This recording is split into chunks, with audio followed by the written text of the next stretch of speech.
Today's live is going to be focused on revision. We had yesterday assumption, the one move that changes everything. And as we know, when you make a movement in your 4D, everything outside changes. Yes, live, thank you very much. Everything seems to be working fine. Appreciate that.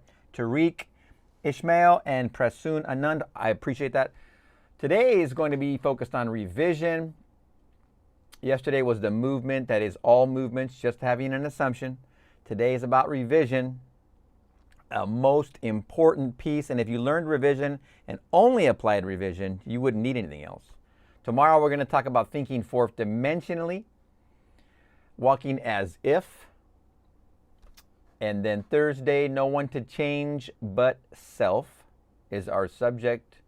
Friday, remain faithful, the Sabbath, and wish fulfilled. So that's our schedule for this week. I forgot to mention that yesterday. Today we are focused on revision. And if anybody has practiced revision, you'll know right off the bat how amazing it is. It simply takes what you have experienced and puts it into a different light.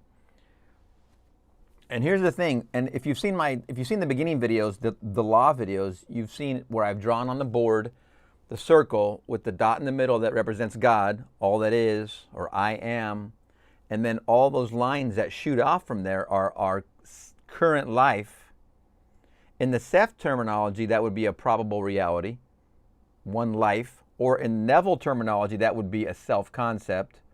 And what we want to do is get to a point where we realize that all of our self-concepts are actually in the present moment.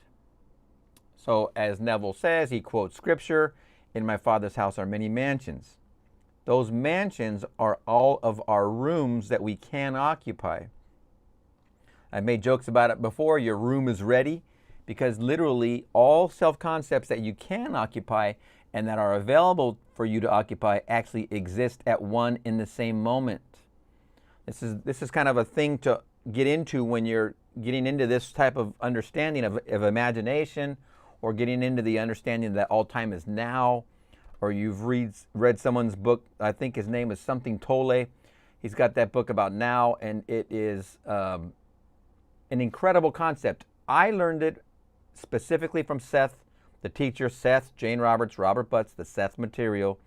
I learned all of the concept of living in the now, and that there's only one moment that you're in, and then how everything is an offshoot of that moment.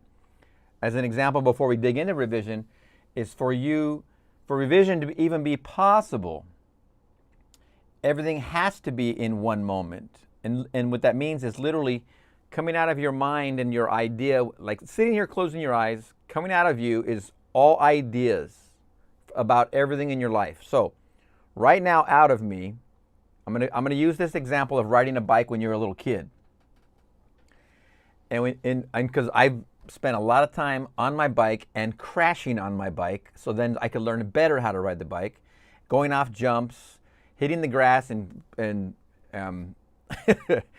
front wheel flying off because the bicycle mechanic, who's me, didn't tighten things good enough. The wheel comes off, and then my forks dig into the grass, and then I go somersaulting with the bike.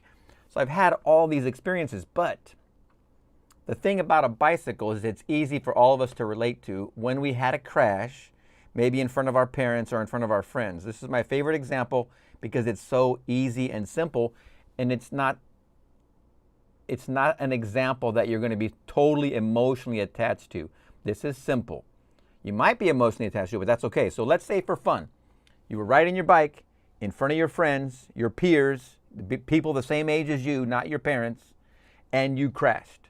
Well, you had some friends who were insensitive in the time when you were a kid, and they start laughing. Now in my time in life, that's what we all did. We started laughing like, "Ha ha, you idiot," or we said something like this. And then you felt shame, so that's what instigated you to move and work harder at it to get, like, let's say a trick like popping a wheelie or doing whatever on your bike. So let's say you have one example, you crashed, and now you remember your friends laughing at you. Who knows if they were really your friends? Friends wouldn't laugh at you. But as a kid, right, let's just roll with this. So your friends are laughing at you, and you don't like that memory. And you remember that memory because it's important. you succeeding at riding your bike. So what revision does is it takes an active memory, because in reality, when you, again, study the Seth material, you realize all time is now. So for me to send out an idea into the supposed past, it has to come from me right now. So if I send out a memory of me crashing on a bike and people laughing at me, then that's what I'm creating right here, right now. The reason revision works is because I can send out a different memory and have a different feeling about that past experience. So revision, to me, when I studied the Seth material, I knew there was something. I mean, my teacher and I did this for 25 years together. We even taught classes. We had meetups at my house. I had meetups twice a week. I had Tuesday nights with my teacher and a very close select group of people. Then on Saturdays, I would have a large group of anybody from the public into my living room. And we had meetups all the time. So this subject was very, very deep to me, and I loved it, and I taught it, and I lived it. Created a business with it, created a marriage with it. I'm married 26 years. I have a lot of happy elements in my life because of the Seth material. But there was always one part of it that I knew there was something itching me and missing about the idea of the past. I knew there was a flexibility, but I didn't know what it was until I discovered Neville Goddard, and Neville Goddard filled in the gap. And if you haven't seen that or heard the lecture where he's talking about the experience where Neville Goddard, as a 7-year-old, I believe it was, maybe 3, I think it's 7 years old, his brothers took him to this lady that lived on the island in Barbados, who lived in a wood building, a wood structure, a house, but it had no metal in it, no nails, no hinges made of metal, because everything on the coast right there at that place, I think it was the windward side of the island, would just get beaten by salt air, so everything would turn to rust. This lady lived there. This is the kind of person they were encountering, was a lady who lived alone, but she was very much a psychic, per se, if you want to call it that. She said about Neville, she said about the brothers, I think 3 of them went there, I'm going to guess. She said, this one's going to be a doctor, this one's going to be a businessman, and this one right here, pointing to Neville, this one's going to do something very special. Do not try and make him do what he doesn't want to do, because he's going to do something more important. And she added, in fact, in 200 or 300 years, there will be 3 people or events spoken of, and he will be one of the most important things that ever happened to man. So this kind of event is what Neville was involved into as a young child. So this was a foretelling of what his impact was going to be in this kind of learning. Neville admitted from that experience that moving forward, when he taught about revision and taught about the pruning shears of revision, he said specifically, if I say nothing more than just revision, just a point and the instruction about it, and say nothing more past it, all of my work here is done. After hearing that and learning Neville and going through all this, as I have been neck deep for the last 3.5 years, almost 4 years, I realize how very impactful it is, and how real it affects your life.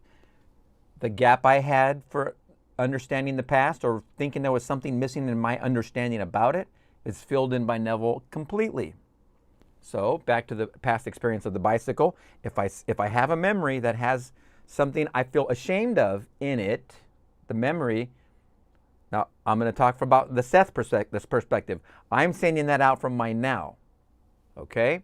Now, Neville perspective is you take any memory, because it exists in you right now, and recreate it, replay it in the different way you would have wanted it to be. That simple. So I send out now the memory of me riding my bike, let's say popping a wheelie in front of my friends, and they're all like excited and happy because I'm the first one to conquer that trick. So they're happy. I feel proud and happy. So now that memory, if you're very perceptive, you can see this. The memory from your current position is the new memory. So what it does is, in your current position, as you revise the event, you had a memory where you crashed and your friends laughed. Then you take a new memory and you put it in where you do a trick on your bike, and your friends are actually excited for you because you're the first one to pull off this new trick. And as a kid, you're always practicing things, your skateboard or surfing or your bike, or you're always trying to get the new trick and be the first one of your friends to be so good at it. At least that's what we did as kids.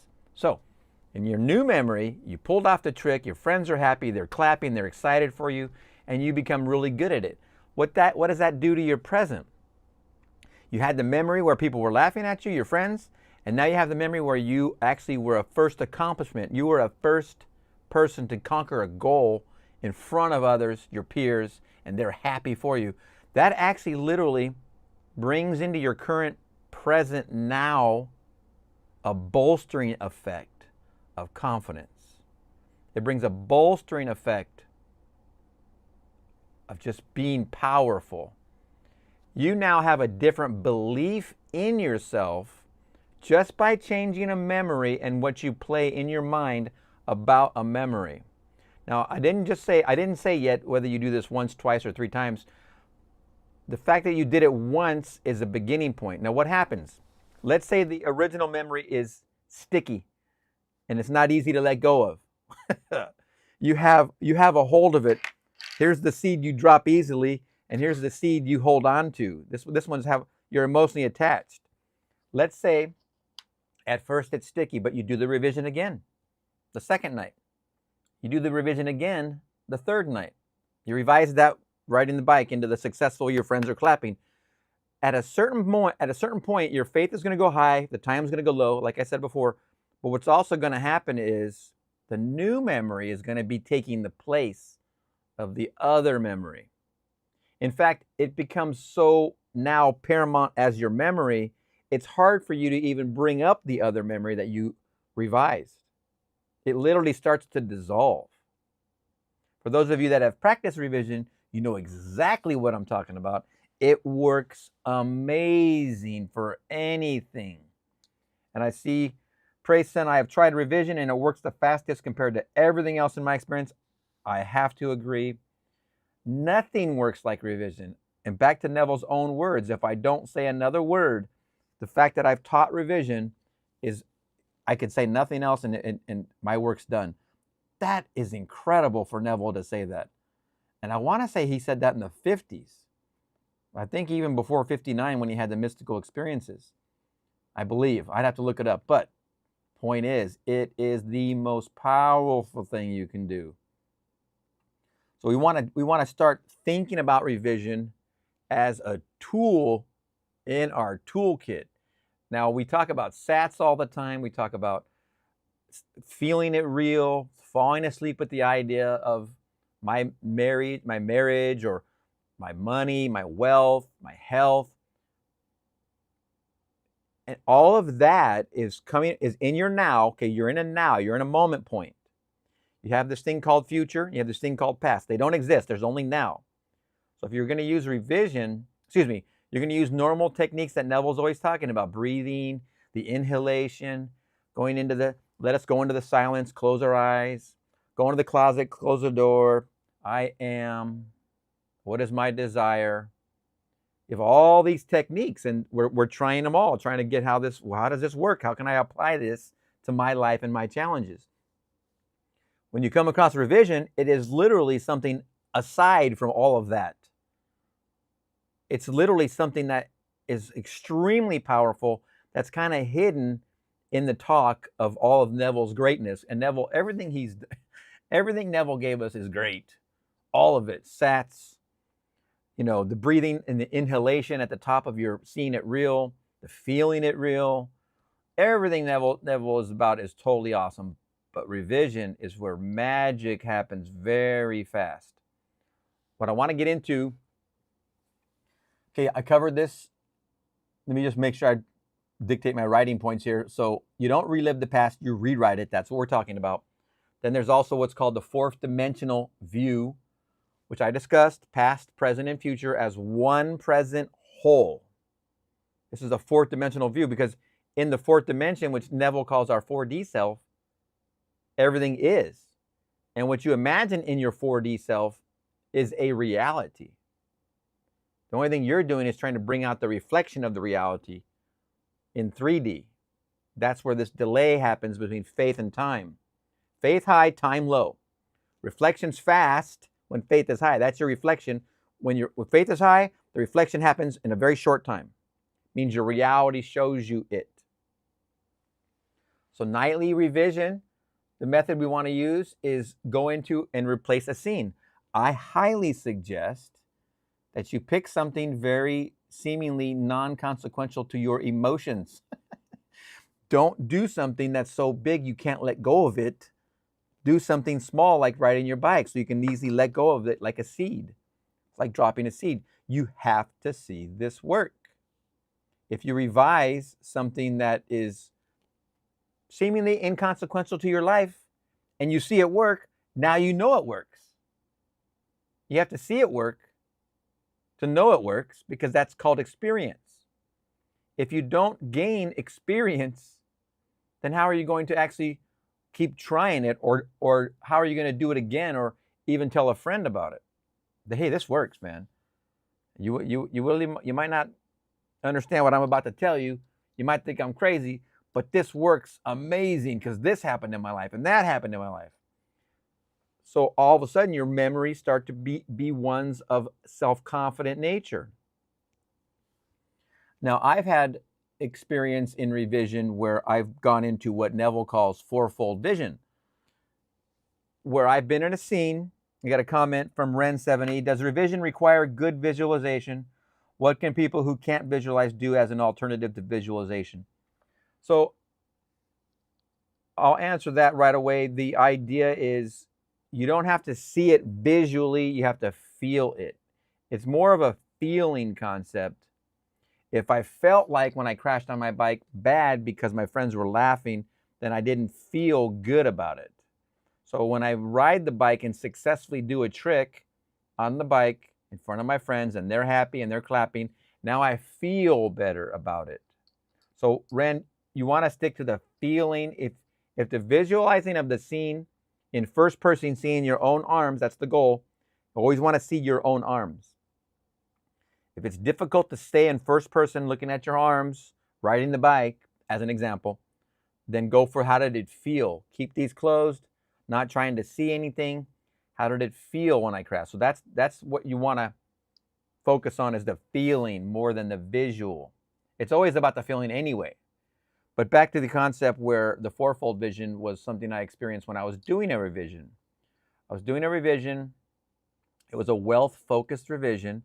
And I was back in my very, very early childhood, 7 years old, I believe. My brother's 6 years old.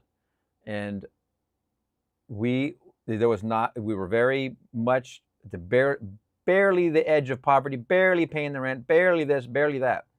So I started to create a scene where we had new cars, everything was paid for, we had the newest, latest, greatest toys.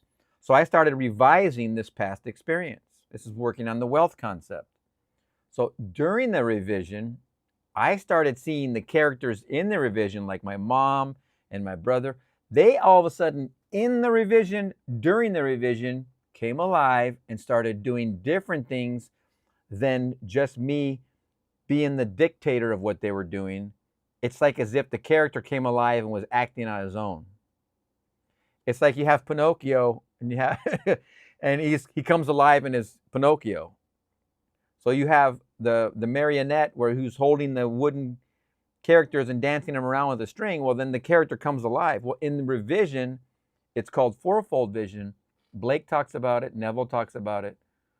You get into the revision, and then the revision itself starts to come alive with its own. You're imagining these things happening, and then the characters in the revision start to go on their own. It's not going to shock you as much as it's going to be you involved in a new scene. But now you're perceiving the scene. I've had it happen and I didn't even know it was happening.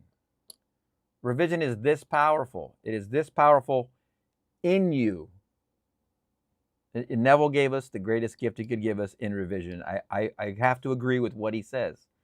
If he doesn't say anything else and we don't learn anything else, if you can get down and apply revision, you've got the gold mine. You've got what every bank robbing movie, the criminals are always after, the big hit, the big score, they're going to get the big bounty of gold or whatever it is, the big treasure. If you get revision down and practice it, you have the treasure. All this work of Neville's, if you get any of it down and start practicing it, you have the treasure. That's my claim. That's why it's so important. I say that you must get this down. This is the lesson of lessons. You don't need much more than this. Praise and none, you have another comment. This idea of revising the past sounds so outlandish that most people are unable to stomach it. It does sound outlandish. It's mostly because you see in our media, just as an example, like in the movies, for instance, there's always some guy's wife or his family gets killed. Not always, but a large percentage. He's upset. People were taken from him, removed from his life. Now he's mad. Now he has to get revenge. Have we seen the story enough times? It's like the core of so many stories. How many movies could we write the same thing about? But if you're looking at a movie like that, then your mind is focused on that concept that there's only an experience, then trying to get someone back because you had an experience. That means the experience is concrete, which it isn't. Then I can only have revenge over the people that did this to me. This is a linear thinking. So most entertainment, and I'm just not talking about just a revenge story, but most entertainment in our world is based on a linear concept: before, during, after. Not of now grows forth, which is what you learn very handsomely in the Seth material. Seth is a very, very good teacher at this concept, living in your now. Thinking and living from your now is the only place there is. You learn that very abundantly when you study Seth or just read his books.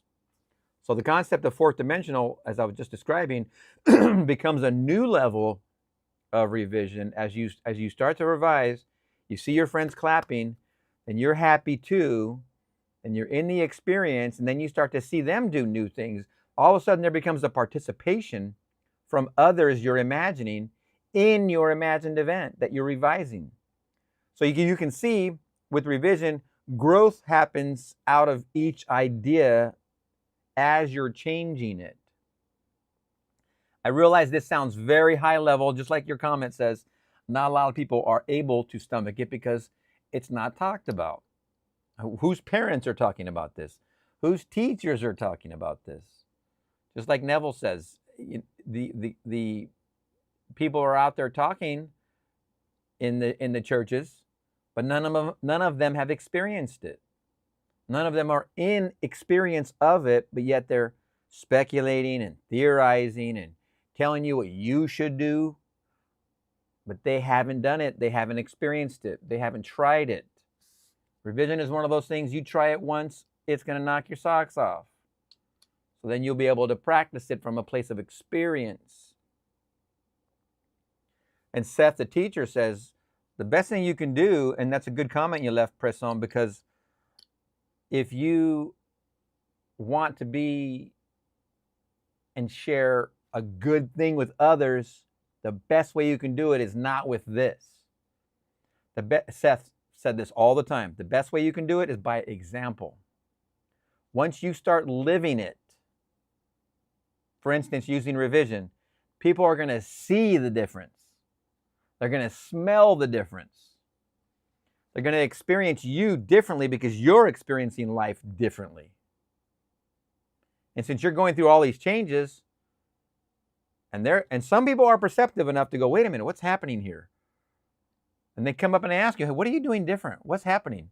Best friends will ask you that, of course. The ones who love you for who you are. They're going to go, how, what, how? Mentally, they're going to change in you because you've changed in you. They're going to then ask, the perceptive ones. That's when then you pour the glass out for them to understand. But preaching is not the wisest approach. It's the approach of doing it by example first.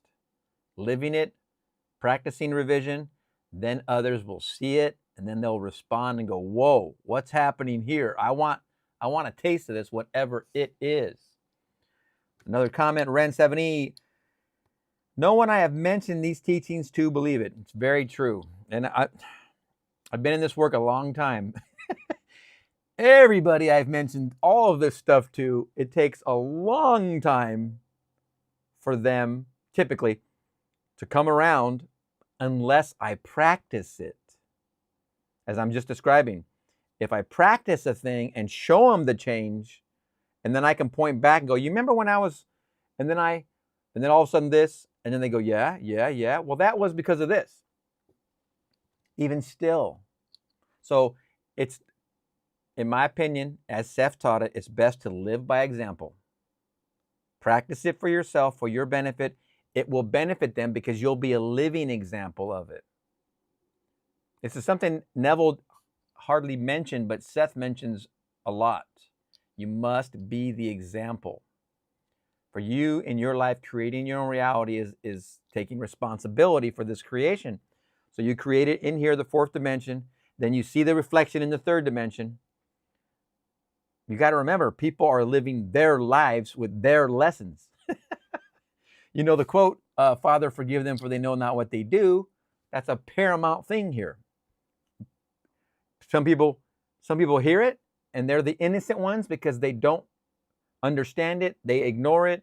Then they go on making mistakes. They're the innocent ones because they don't know any better. Then there's those that hear you, then they understand, but they don't apply it. Then that's the more difficult, higher responsible level because they know better. The ones who don't accept it and don't care don't know better. They make mistakes like all mistakes. But the ones who know and then make a mistake, they know better. It's a problem. They get their lessons. They face the furnaces of affliction differently than the ones who are innocent. Then you get into the experienced ones, the ones who know and apply, and that's us. Applying it, living by example. Then those who are coming up from the innocence, then see it, then they get into the knowing better, but then getting to apply it is the next level. Innocent to experience to awakened imagination. This is how Neville describes it. Innocence to experienced to awakened imagination. Now, where we are operating, where we want to be, is awakened imagination. That's the point of learning it and then applying it. Falling off the bike, getting back on the bike. Riding the bike, crashing, like I did when my wheel fell off and just somersaulted right into the grass. Oh, man. If you can imagine, I remember the memory so vividly. I hit the grass. You know how driveways on a normal street, I guess, you have the curb. You have a driveway with a little skirt apron right there, and then you have a grass. Sometimes the grass is above the driveway. So we would hit that with our bike and launch into the air and do a jump. I had a cruiser. All of us had cruisers. I'm probably in 6th grade or 7th grade or something like that, and I do my own maintenance, do the bearings, put the wheel on, true the wheel, put it back on the bike, paint the bike, all these fun things we did as kids. It was all very adventurous. But if you put the wheel on, and while you're in the air, the wheel goes flying, and you're in that 1 millisecond where you're coming down to the grass going, oh, shit. The forks dig into the grass. Thankfully, the grass, not the sidewalk. And you're somersaulting. In that instant moment, you're like, I put the wheel on. I didn't tighten the wheel.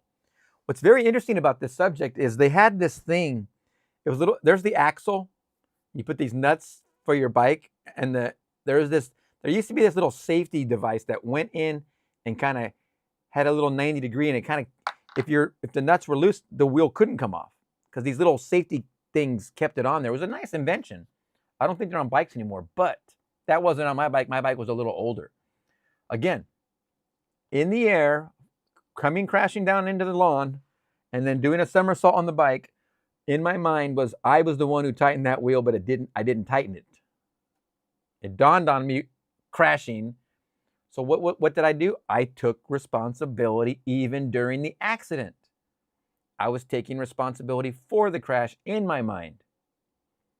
This is what we have to be in life. We have to be, wait a minute, anything in my life is my responsibility because it is created by me in here, in the 4th dimension, and then I see it on the screen of space. This is how it works. And for those of you who are here watching this, and those of you who are attracted to Neville's teachings, you want to take responsibility because you know the reward. The reward is do anything. at conscious will. But we have to get from that place where the problem I have, sometimes I'm over here cruising at an altitude of 30,000 feet, but I have to remember when I'm talking to you, I have to try and bridge this gap so I can communicate the wonder of Neville's teaching to you who want to learn how to use it and get into it and master it.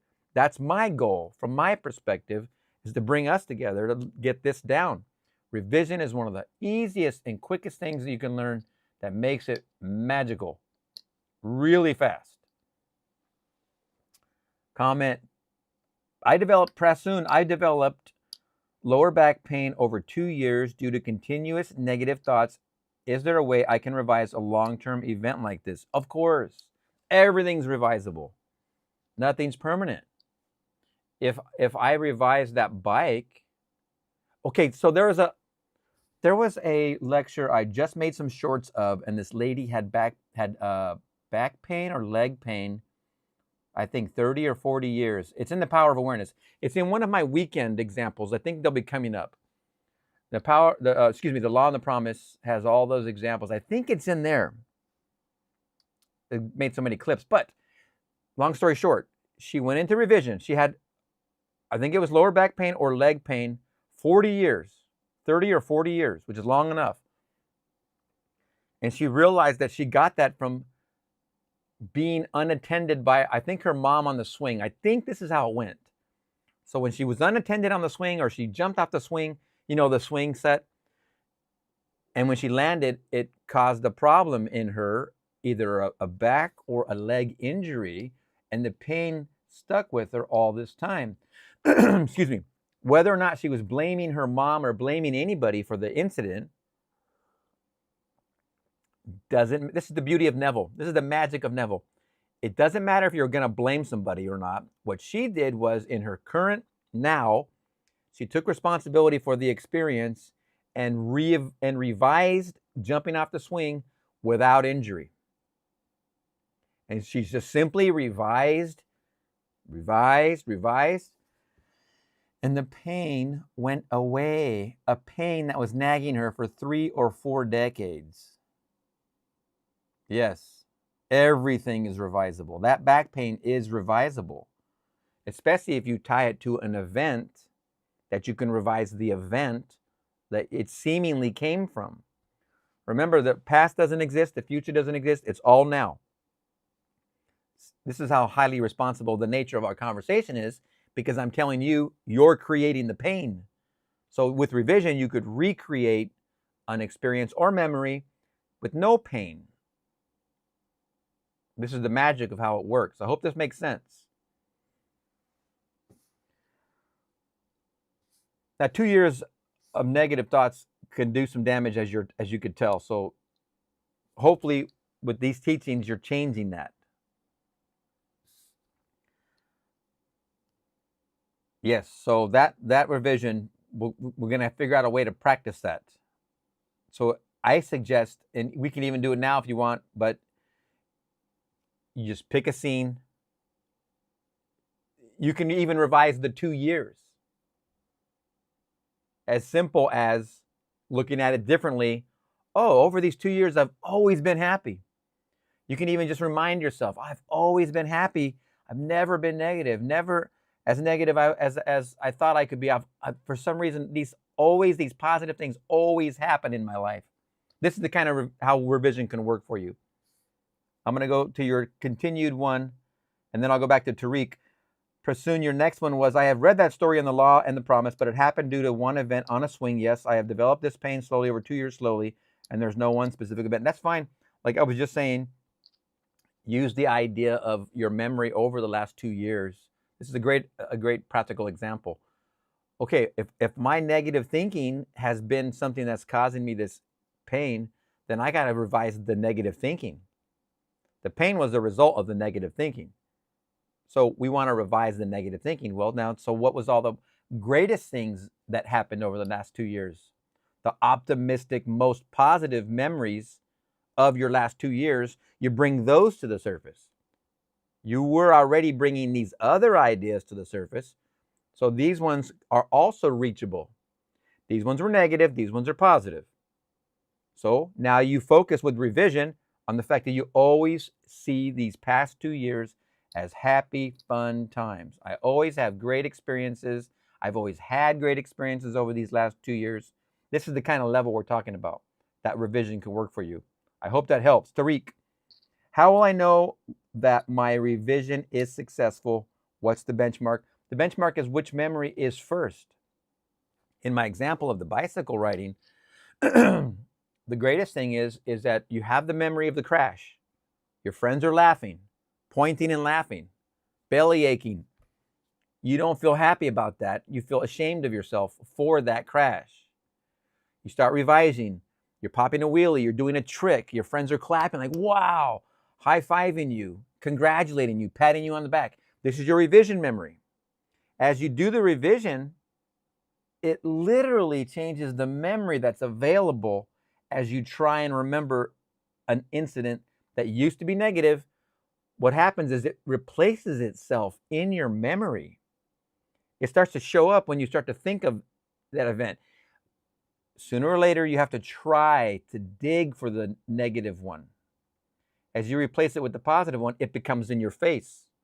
It becomes now. You can't find the old one after a certain amount of revision.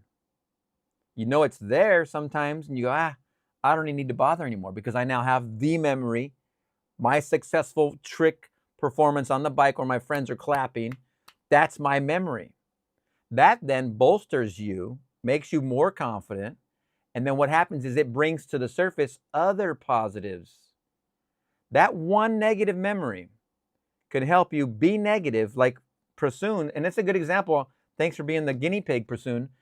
It could bring, when you have the negative memory, it helps you maintain a negative view of a lot of other things. But when you revise and you have that one positive memory, now then you're bolstering your ability to be confident and have a positive view of all these other experiences. My favorite example is when I got out of boot camp and I'm going to school, and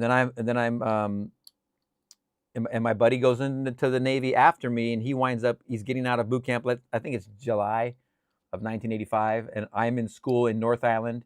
He's in recruit training command and in the Navy base in San Diego, the big Navy base. It's gone now, but he's graduating. So I happen to be in town. I'm going to training on North Island. He's graduating over there across the water. I go home to Long Beach, get some friends. We come down and we watch him graduate. We're hanging out. He goes home with us. We're all celebrating the time. I'm new in the Navy. He's brand new in the Navy. And he said something to me that had an impact even then, way before any of this work or the studies of this kind of stuff. He says, man, boot camp was fun. And I look at him like, are you crazy? To me, boot camp was difficult. It was challenging, difficult. Wake up at 3:15, go to bed at 10. You're asleep by 10:01 because you're exhausted every moment of every day. 5 hours of sleep only. Marching, learning, studying, trying not to fall asleep or you get in big trouble. Challenge. Very, very challenging. A lot of discipline. A lot. When he said it was fun, I was like, what? And then I realized, I think I can learn something here. His memory is one that it was fun. My memory, I didn't have fun. I'm going to change my memory. I'm not joking about this. At the time, I decided I now see boot camp as a fun experience. What happened immediately? I start to look at all the fun times we had in boot camp. There was a lot of fun moments, literally, that then showed themselves. Instead of the droopy, negative, dying flowers that I was seeing, I now saw bright, happy flowers. One friend said one thing, I changed my mind and now saw bright, happy memories from one decision. I didn't even try and revise. I just decided it was going to be a fun experience in my memory. Then I started seeing all the fun stuff. That taught me a very important lesson at the time. I was 18 and just turned 19. What a wonderful time to have that lesson. Not saying I applied that throughout my entire life, but it was a good lesson. And that's what revision fills in as well. Let's see, where are we? Does the revised scene fade away to utter forgetfulness? I think it does. I think that we are moving around that wheel to such a degree in our different self-concepts The phrase "kill the old man" is kill the old man for a reason. You go from, if you've seen the circle, you've seen the beginning videos where I have the circle with a dot and all these lines shooting out, and they're all self-concepts. When you change the self-concept of one you don't want to experience to another one you want to experience, the phrase "kill the old man" means everything goes with it. When you go into the new self-concept, I am wealthy, I am healthy, I am in love. As you birth into the new, kill the old man means get rid of the memories even. Don't bother with the junk. It's like the man who puts his hand to the plow and looks back. He's not worthy because he's looking back. Salt's wife. Is that Salt? I don't memorize scripture. Lot's wife. Lot's wife who looked back was salted because looking back is being stuck in the past. You don't want to be looking back. Kill the old man means get rid of the memories as well. It doesn't mean devalue your experience. It means that you'll see that when you go into the new self-concept, the old becomes so diminished that you don't even remember it. And that's how we were as children, if you think about it. As a kid, as a young, typical, happy, going through life child, playing, going on your bicycle, having friends, your typical happy kid is never looking back. So we need to remember how we were as children and be like children, because that's the key. So it's a great question. The scene does fade, in my opinion. Ren 7E, so we pick and choose which negative memory is the strongest, because some of us have lots of negative memories that we would rather forget and not revisit. Of course. Pick any of them. My opinion, some are heavy and some are light. If you want to get good at it, pick the light ones. Pick the ones that don't matter a whole lot. Because when you see it work, then you go to the medium ones. When you see that work, then you go to the heavy ones. If you start at the heavy one, I mean, when you're going to the gym, you don't go to the hardest weights available. You start, hopefully, because you're going to pull a muscle and get an injury that you're not going to be able to go back to the gym. You go to the light stuff first. If you're lifting weights or getting in cardio, you start out slow. And you build up. And you keep going. Discipline happens. That's one thing about my teacher. She left the party when she was 93 years old. I think she was either almost 93 or 93. And my grandmother just went a couple years ago at 93 as well. But my teacher had a exercise bike, and she got on that exercise bike every single morning. And I used to go to the gym back at the time. I was talking to her all the time, and I go, what do you do about those days where you hate the bike? Where you don't even want to get on it, where you just know. She goes, I get on it anyway. And I just thought, wow. So you see, there is a discipline to this. Ren, start slow, start low, inconsequential, but keep a discipline. In my opinion, start light, go medium, then go to the big ones. Jasmine, thumbs up. Thank you very much. Appreciate that. Hi, buddy from CC. Hello back to you. So we're trying to create a discipline. We're trying to understand revision first. Then we want to create a discipline of using it. But in all of us talking right now, that's as our homework, pick a small thing. Pick a bicycle experience, in my opinion, is the easiest. Injury, pain. We just talked about that.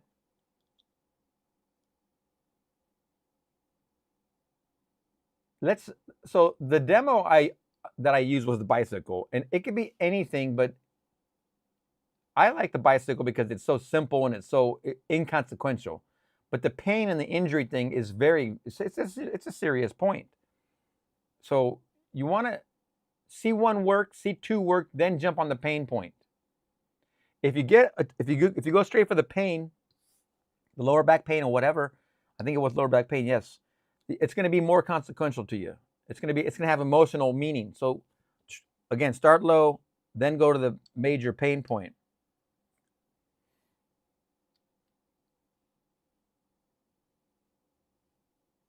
You don't want to get caught up in over-explaining the concept to yourself.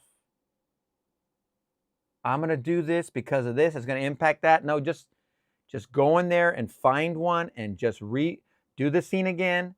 Let the scene become a new memory. It becomes stronger and bigger than the old scene. The old scene diminishes and it goes away.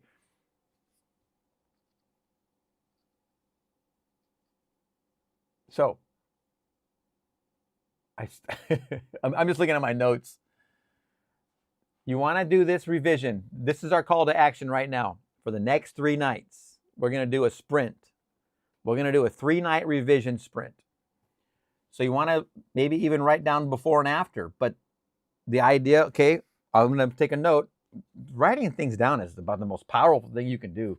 Taking these 2 things together and kinesthetic, you get the power of the feeling of what I'm going to experience. What I think my memory means now, I'll write that down before. Bike crash. Then write down after on your pad, on your piece of paper. After. Successful wheelie. Popping a wheelie on your bike. Write these things down. Then 3 nights. This is all I'm talking about, man. This is not heavy duty work. We're not going to go drive stakes in the railroad all day. There's going to be no sweat. You're going to reimagine popping that wheelie, your example, fill in the blank, whatever it is. My back feels amazing. I can't believe how flexible I am. Whatever it is. If you want to start with the back pain, start with the back pain. I'm not saying don't do that, but just go for it. Just do something for 3 nights. These next 3 nights, including tonight. Imagine how flexible you are. Imagine popping the wheelie on your bike. Your friends are clapping. We're not popping a blood vessel here. We're just imagining. If anybody has kids, think about them. Do they stop and ask permission to imagine? Can I do this? Can I do that? Can I go there? Can I go here? They're always in the throes of imagination. So that's what you have to do. Remind yourself you are a kid still. You can imagine still. So get playful with it. Imagine your back is most flexible. You can do yoga now. You've never done so much yoga in your life as you do now. All these revision opportunities are available. You can create anything in it. Ren 70, thank you for your answers. You're welcome very much. Prasoon, thanks a lot for answering my questions. You're very welcome. John Wick, what's up? What's up, John Wick? Can't wait for part 5. Oh, wait a minute. You didn't make it through part 4. But you are going to resurrect, from what I understand. Just joking. Tariq, thank you from me too, Gilbert. You're very welcome. I hope everybody practices it because it's the main thing that makes the main thing the main thing. Have you ever seen that t-shirt? The main thing is to keep the main thing the main thing. Revision is the main thing. And if you look at how you're doing SATs, when you're trying to become wealthy, become healthy, become whatever it is in your life, it's basically a form of revision. It's always coming back to another form of a type of revising. Because if you're going to kill the old man, you have to unbecome the old man into the new man. And that's a form of revision. If you think about this one skill, if you stopped and did it, you don't need anything else from Neville. You just do it. And again, like I said, if you watch what happens during revision, you'll see the characters come alive in the revision and start acting on their own. And then you start responding. That is truly incredible. Prasoon, words cannot describe how grateful I am that I came across the teachings of Neville Goddard. I hear you all the way. Nothing better. He's taking the shambles that we've been in and correcting them. Righting the ship for sure. I totally agree. Tariq, is going into a state akin to sleep necessary for revision? I don't think so. Not at all. You can do revision right now. You can revise with your eyes open. One of the best examples I have of using it, like I talked about yesterday about the intersection with the belief about coming up to the 4-way stop sign and my eyes are open, or if I see somebody who's homeless, my eyes are open most of the time when I'm doing these, imagining lovingly for them, telling me about their new opportunity and their new life experience and their new abundance, driving a car now that they have is a new car. It's new to them, and someone's cooking their food, and they're staying in a wonderful place. All of that's happening in me while I'm awake and my eyes are open. Revision is the same thing.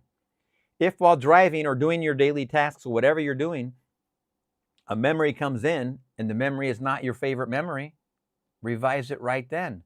No, that's not my memory. My memory is it went like this. Revision doesn't have a boundary. It doesn't take a state akin to sleep, although very powerful. That's when revision is going to work very fast.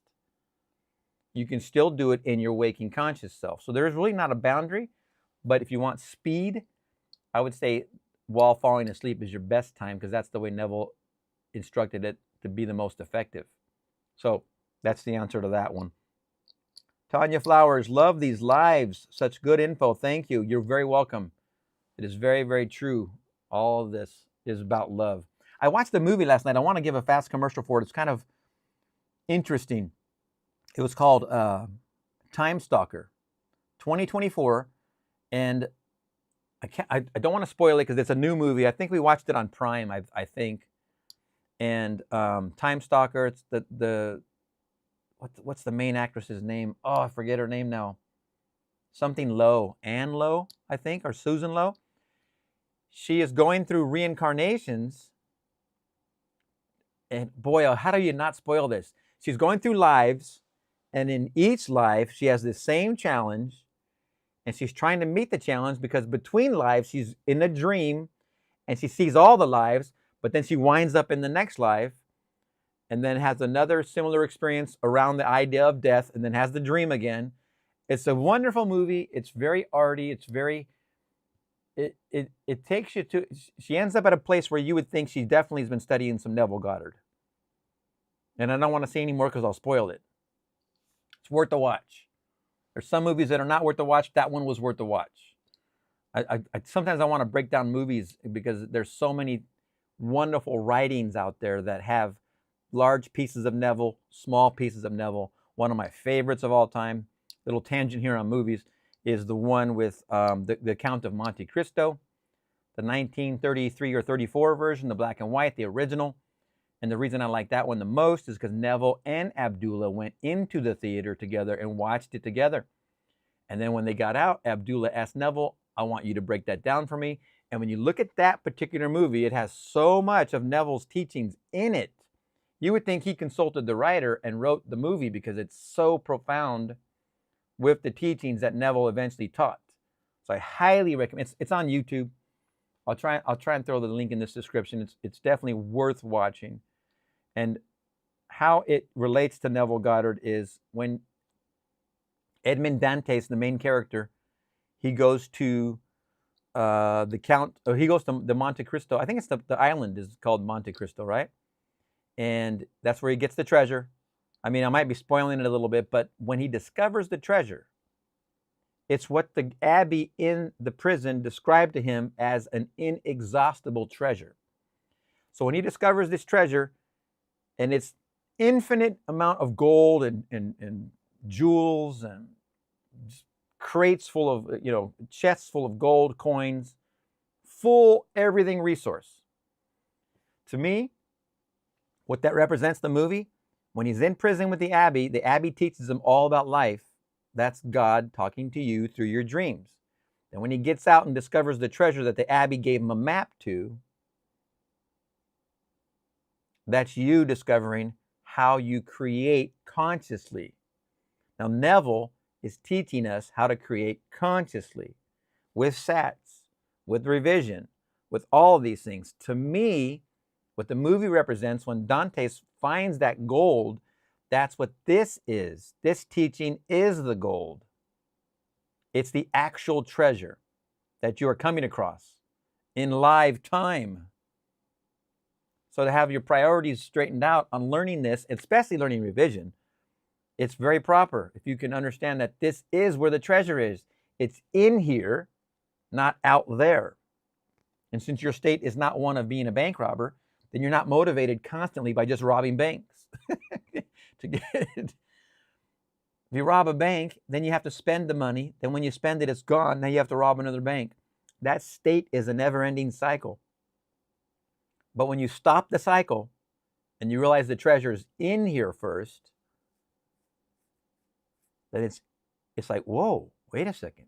If I can make a parking space and I can make a memory change, I can do a lot of pretty amazing things. So that's where I'm coming from, is trying to keep this the paramount main thing. The main thing is to keep the main thing the main thing. Imaginarium gem for your mind. Aloha. Aloha back to you, and mahalo for stopping by. Prasoon. I tried Neville's ladder technique for one night, and the ladder I chose was a very unique type of ladder that is very uncommon. Next day, while scrolling YouTube shorts, I saw that ladder. Does it count? Yes, of course. Everything is you pushed out. When you see it, what was it? Brian Tracy, the motivational speaker. I've been through every one of his CDs, every one of his tapes over time. What a great teacher, wonderful teacher. If you ever come across Brian Tracy, is great stuff. He came up with this idea that I heard him say one time about your reticular cortex. This is the physical way of describing it. Your reticular cortex is activated. So if you think about red cars, or you want to own a red Ferrari, your mind's focused on red Ferrari this and red Ferrari that, all of a sudden you're walking around town and you see a red Ferrari go by. That's because in his terms, you activated the reticular cortex. It's the same thing as saying everything is you pushed out. You're going to see through your reticular cortex exactly what's coming from you. So yes, you saw the ladder. I would say the climbing of it's going to happen sooner than you think. If while you're falling asleep, you're actually climbing a ladder. I mean, I'm climbing it right now. I've been on a ladder many times, so I can feel it happening right now, literally. So it will happen sooner than you imagine. Well, that's it for today, you guys. I hope you had a good one. Revise tonight, this Tuesday, Wednesday, Thursday, so you can respond by Thursday or Friday at the latest. Exactly what memory is becoming bigger, what memory you had. You don't have to give me explicit detail, but you can imply, or you can just share. It helps the community anyway. Take what memory you had and tell me on Thursday or Friday how it's diminished to the point where it's almost gone, and now this new memory is here. This new memory, wow. My friends are clapping at me. Isn't it wonderful? Thank you. Isn't it wonderful? Thank you. All right, I hope you have a wonderful day. It's Tuesday, so we got 3 more days, and we're looking forward to them on this end. I hope you are too. We'll see you in the next one.